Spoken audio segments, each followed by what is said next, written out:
reverse installation tayo mga bro. So yan.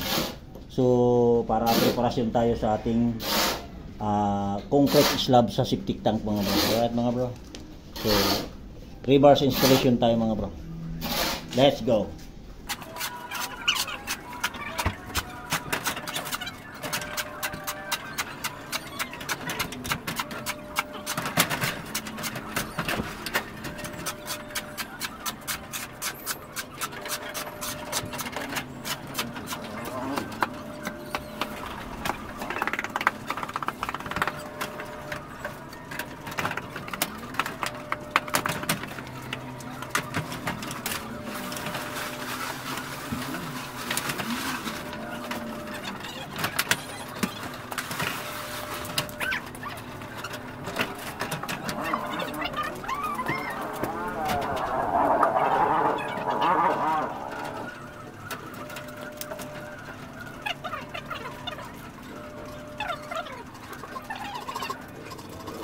So alright mga bro, so reverse installation natin mga bro. Tapos na tayo sa reverse installation mga bro, para sa slab ng septic tank natin mga bro. Alright, so ang spacing ng rebar natin mga bro, 0.20. Yan yung spacing nya. Kaya matibay na matibay yung slab ng septic tank natin mga bro. Alright mga bro, so yan. So ang halo naman natin mga bro, 1, 2, 3 yan. Alright mga bro, so yan po yung halo nating ibubuhos dito mga bro. Kaya ganyan katibay yan siya. So 3,000 PSI yan mga bro, yung 1, 2, 3 natin mga bro. Alright mga bro, so yan. Yan po yung for today's video natin. So wala po tayong area pagkakabitan ng tripod mga bro. So maghahanap pa tayo. Alright mga bro, so yan po yung casting natin sa septic tank slab. Alright, so let's go. Alright, so shoutout po sa lahat na nakapanood ng ating video ngayong araw nito mga bro. So casting tayo ng septic tank slab. Alright, let's go.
So yan mga bro. Yan. So ang estimate ko dito 4 na sako. Alright mga bro. So yan, pangalawang sako na yan mga bro. Yun ang estimate ko dito mga bro. Alright mga bro. So yan, yan po yung for today's video natin. Formworks, rebar installation, tsaka casting ng slab ng septic tank mga bro. Alright. So sa lahat na nakapanood ng ating video, shoutout po sa inyo. Shoutout po sa inyo at ingat po kayo palagi. Alright mga bro, let's go!